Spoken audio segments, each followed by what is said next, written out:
이란 그리고 이스라엘 이야기부터 시작해 보려고 하는데요. 오, 무조건적으로 항복해라. 진짜 짧게 썼네요. 네. 근데 좀 간결한데 강력하죠. 네. 네, 이렇게 이야기를 한 트럼프 대통령인데 어떤 이야기인지 같이 한번 체크를 좀 해보시죠. 이 무조건 항복하라 왜 나왔는지를 좀 살펴보시면은 우선은 여러 가지 이야기가 좀 있는 상황인데 그 타임라인 순으로 한번 체크를 해보겠습니다. 우선 이거는 이란이랑 이 평화에 대한 내가 제안한 적이 없다라고 이야기를 했고요. 이거 가짜 뉴스다 또 이야기했습니다. 네. 그리고 이란도 그러면은 나한테 연락하는 방법 알고 있을 거다. 그러면서 좀 원래 이 테이블 상에 내가 제안했던 것들을 받아들였어야 되는데 뭐 안 받아들였다라는 식으로 좀 비판을 이어갔고요. 네. 그리고 지금 우리가 영공 완전히 통제하고 있다라고도 이야기를 했습니다. 뭐 당연히 이란도 뛰어난 뭐 항공 추적기라던가 방어 장비 보유하고 있는데 이거 미국만큼 뛰어나지 않다. 미국만큼 잘할 수가 없다라는 식으로 우리가 이미 좀 컨트롤하고 있다라는 네. 식의 언급이 있었고요. 그리고 한 가지 더 체크를 해보면은 앞서서도 좀 정리를 해주셨는데 최고 지도자 지금 어디에 숨어 있는지 정확하게 알고 있다. 표적으로 굉장히 쉬운데 우선은 제거할 생각은 없다라고 이야기를 했습니다. 네. 우선은 그렇게 제거할 생각은 없는데 민간인이라던가 우리 미군을 대상으로 해서 공격을 좀 이어나가면은 우리도 인내심이 점점 바닥을 치고 있기 때문에 뭐 어떻게 할지 모르겠다라는 식의 뉘앙스를 좀 보였고요. 네. 그렇기 때문에 사실 이제 미국이 이란에 공격을 할 거다라는 이야기도 지금 시장에 나오고 있는 상황이잖아요. 네. 그래서 이런 우려감들 좀 잘 체크를 해보셔야 될 것 같습니다.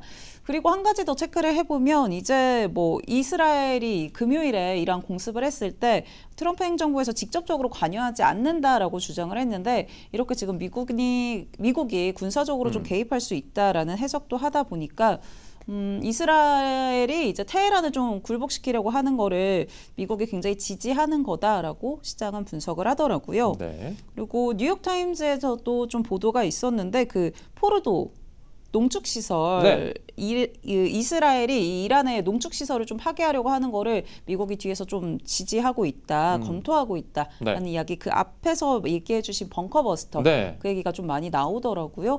그래서 그런 부분 좀 격화될 수 있다라는 거 체크해 보셔야 될 것 같습니다. 알겠습니다. 그리고 중국 측에서도 지금 이스라엘 좀 떠나라고 그런 경고성 네. 이야기들을 좀 했던 모습이고요. 이란 인사도 좀 발언을 했는데 지금 이슬람 공화국 무너지고 있다라고 이야기를 하면서 민주주의로 전환을 좀 계획하고 있다라고 했습니다. 아하. 이 인물 같은 경우는 레자 팔라비라고 하는데 네. 그 팔라비 왕조의 아들 이더라고요. 그래서 네. 지금 뭐 미국에 망명하고 있고 네. 대표적인 친미 인사로 좀 꼽히는데 이란 측에서는 그 반정부 대표적인 좀 인사로 네. 꼽히고 있어서 영향력이 좀 있다라고 아하. 시장은 보고 있어서 네. 실제로 좀 이슬람 정부가 좀 위태롭다 이런 이야기 하잖아요. 그러네요. 네, 그래서 이런 전환도 있다라는 거 체크해 보시면은 좋을 것 같습니다. 미국이 개입을 하게 되면 이란은 정권이 교체될 가능성이 매우 높으니까 네, 맞습니다. 그런 부분까지 좀 감안을 하고 있지 않을까 싶어요. 트럼프 대통령이. 그러니까 기회비용이 너무 크고 너무나 많은 것들에 대한 변화와 이 글로벌 증시뿐만 아니라 금융시장의 충격으로 다가올 수 있으니까 고민을 거듭하는 듯 보입니다. 네. 네. 그리고 사실 이제 정권이 바뀌면은 기회비용은 크긴 한데 어쨌든 친미 인사를 좀 기용을 하게 되면은 장기적으로는 좀 긍정적이잖아요. 그렇죠. 그래서 그런 부분들도 좀 고려하고 있지 않나라는 생각 들고요. 네. 그리고 들어오기 전에 좀 속보가 있었습니다. 이란 이 국영TV 측에서 오늘 밤에 뭐 세계가 수세기 동안 기억할 놀라운 일이 일어날 거다라는 식으로 좀 발언을 내놨다라고 하더라고요. 어허. 그러니까 앞서 이제 미국 측에서 우리 공격도 가능하고 최고 지도자 타겟팅도 가능하다라고 이야기하니까 네. 이란 측에서 좀 이렇게 발언을 내놓은 모습 확인이 되고 있고요. 또 실제로 중동 내에서 그 미군 기지를 좀 공격할 준비하고 있다라는 정황도 포착이 됐다고 하더라고요. 네. 그래서 생각보다 뭔가 잠잠해지는 게 아니라 좀 격화되고 있는 그런 증상들을 좀 체크할 수 있었던 것 같습니다. 이란이 미군 기지를 만약에 공격하게 되면 네, 미국에는 좋은 명분이 생기죠. 그렇죠. 너무 좋은 명분이죠. 네. 사실 우리 건드렸어? 알았어. 하고 그냥 바로 들어가니까 어찌 보면 그걸 트럼프가 기다리고 있을 수도 있다는 생각이 드네요. 조금씩 이렇게 긁어가지고 네, 네. 좀 공격을 좀 그런 명분을 좀 세우려고 하지 않나라는 생각도 드는 상황이고요. 네. 우선은 이란과 이스라엘 소식 이 정도까지 나왔다라는 거 체크해 보시면 좋을 것 같고요. 네. 국내 시장 조금 어떻게 될지 궁금해하시는 분들도 있을 것 같은데 그런 부분들 이어지는 박명석 K픽 통해서 또 확인해 보시면 좋을 것 네. 같습니다. 그리고 저희는 하나 더 준비를 네. 해봤는데요. 앞서 많은 분들이 좀 이야기했던 트럼프 폰, 요 이야기도 좀 나와서 한번 가져와 봤습니다. 와. 황금색 케이스로 이렇게 네. T1이라고 되어 있고요. 이 트럼프 폰에 대해서 좀 이야기를 드리면 이 트럼프 모바일이 트럼프 대통령 대선 캠페인 출범 10주년을 기념해서 설립이 됐잖아요. 네. 그러면서 9월에 이동통신 요금제와 스마트폰을 출시할 거다라고 이야기를 했습니다. 대표적인 요금제가 이제 47 플랜이라고 하는데 월에 47달러 정도 내는 아하. 요금제고요. 네. 그리고 원격 의료라던가 약국 혜택도 제공한다 그러더라고요. 네, 이런 부분들은 좀 긍정적인 것 같고, 네. 근데 이 47 플랜이 왜 47 플랜이냐면 미국 이제 47대 대통령이잖아요. 트럼프 대통령이. 라임을 마친 거군요. 네, 맞습니다. 그리고 흰둥이님이 그래서 트럼프 네. 폰이니까 당연히 메이드 인 US겠죠라고 하셨는데. 메이드 인 차이나 이야기가 나와서 한번 가져와 봤습니다. 앞서 그 보셨던 금색 네. 휴대폰 이게 지금 구글 안드로이드 체제를 좀 사용할 예정인데 미국에서 제조된다라고 이 트럼프 모바일 측에서는 이야기했는데 실제로는 중국 ODM에서 생산될 가능성이 높다라고 전문가들이 분석을 하고 있더라고요. 아무래도 이 폰을 위해서만 설계를 하기는 좀 힘들잖아요. 못 만든다고 봐야죠. 그 가격을 어떻게 만들지? 그러니까요. 우선 네. 가격적인 부분을 보더라도 중국 ODM을 좀 이용할 것이다라고 네. 전망을 하고 있는 거고요. 실제로 뭐 애플한테도 미국에서 제조해라라고 했지만 지금 공급망 자체를 따져보면 글로벌 공급망이잖아요. 그쵸. 그러면서 뭐 삼성이라던가 LG 이야기도 언급이 되더라고요. 네. 지금 OLED 패널 같은 거를 삼성, LG 또 그 BOD, 네. BOE가 맞나요?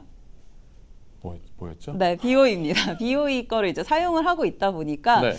글로벌 공급망을 가지고 있고 부품도 아무리 미국에서 제조를 하더라도 부품은 이렇게 해외에서 공급을 받아야 되는데 그렇죠. 어떻게 그 메이드 인 USA가 되겠냐라는 식으로 좀 이야기를 하고 있는 상황입니다. 그리고 특히나 499달러인 거를 좀 고려를 한다면 네. 이 프로세서 칩도 대만에서 좀 생산이 될 거다라고 전망을 하더라고요. 그 퀄컴 칩도 좀 리스트업이 되고 있는데 네. 퀄컴 칩이더라도 대만에서 좀 생산될 것이다라고 분석을 하고 있어서 아까 뭐 그러면은 메이드 인 차이나면 관세 부과되는 거냐 네. 이렇게 막 올려주셨던데 어쨌든 메이드 인 차이나가 조금은 더 가능성이 높다라는 거 한번 체크해 보시면 좋을 것 같습니다. 좀 아이러니하죠. 관세를 얼마를 깎아주려고 그러는 거죠? 네, 골드바 같다고 메디큐브님이 그러셨는데 그러니까 네. 저도 딱 보고 되게 골드바 같네? 그런 생각을 하긴 했습니다. 그렇죠. 황금 시대를 근데 열겠다고 했잖아요. 그래서 그런 거랑 또 이렇게 맞닿아서 만들지 않았나라는 네. 생각도 듭니다. 이거 관세 거의 뭐 50% 아닙니까 이거 그러면? 그 정도 부과돼야죠. 지금 조정했던 게 지금 55% 그렇잖아요. 중국하고 네. 이제 관세 조정한 게 관세 55% 맞으면은 지금 저 499달러 관세를 포함한 건지 안 한 건지 모르겠으나 그 관세를 고려하지 않아서 낮게 측정하지 않았나. 그죠? 뭐 그런 그렇다면 생각도. 가격은 엄청나게 올라갈 가능성이 있어 보이네요. 네, 우선은 뭐 근데 생각보다 지지자들의 수요가 꽤 많다고 하더라고요. 그렇죠. 아무래도 네. 제가 어젠가 그제 말씀드렸는데 미국에서 트럼프 대통령이 지지자는 3분의 1밖에 안 된다. 어떤 이게 시민의 인터뷰가 있었는데 네. 그러면 미국 국민의 3분의 1은 쓸 수 있지 않을까 하는 생각은 가능해요. 또 지지자들이 되게 강력한 지지자들이잖아요. 그래서 그런 수요가 확실히 있을 것 같다라는 생각이 들고요. 액시노스. 뭐 약간 연예인으로 치면 네. 뭐 굿즈가 아닐까 이런 그러네요. 생각도 듭니다. 엑시노스 모바일 칩 삼성 거 쓰시죠. 삼성 거. 네. 네, 알겠습니다. 이런 소식까지 한번 전달을 네. 해드렸고요. 국내 증시 우려감들 좀 어떤 부분들 체크해 봐야 될지 이어지는 박명석의 K픽 통해서 확인해 보시죠. 저희는 내일 이 시간에 찾아오겠습니다.